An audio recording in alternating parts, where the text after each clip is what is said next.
এখন ব্রেকফাস্টে খাচ্ছি রুটি, মিষ্টি আলু ভাজা, গুড় আর চা। তো চলো ব্রেকফাস্ট করে নিই, তারপর দুপুরে কী রান্না করছি নিশ্চয়ই তোমাদের সাথে শেয়ার করবো। তো চলো দেখতে থাকো আর সঙ্গে থাকো। আজকে রাঁধছি স্কোয়াশ, শশার শুক্তা আর হচ্ছে পনির। তো বন্ধুরা আজকে লাঞ্চে রাঁধছি হলো শশার শুক্তা আর আলু পনিরের তরকারি। এই হচ্ছে আজকে লাঞ্চ মেনু, যেহেতু আজকে ভেজ। আর ভাত তো জানোই আছে। চলো দেখতে থাকো আর সঙ্গে থাকো। দুপুরে লাঞ্চ দেখানোর পর তোমাদের সামনে আসেনি কেন কি ভাত টাত খেয়ে তারপরে একটু ঘুমিয়েছিলাম। পূজা ছিল, তুমি যেহেতু ভালো করে হয়নি, তার জন্য খুব টায়ার্ড ছিল, আবার শরীরটাও ভালো লাগছিল না, তার জন্য শুয়েছিলাম। আর তখন আর কি ব্লগ দেখাবো আর কি করবো। এখন বানাচ্ছি চা। তো চা খেয়ে যাব একটু বাজারে।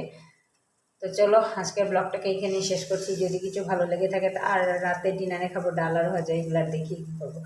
তো চলো আজকের ব্লগটাকে এখানেই শেষ করছি। যদি কিছু ভালো লেগে থাকে তাহলে লাইক করবে, কমেন্ট করবে, শেয়ার আর সাবস্ক্রাইব অবশ্যই করবে।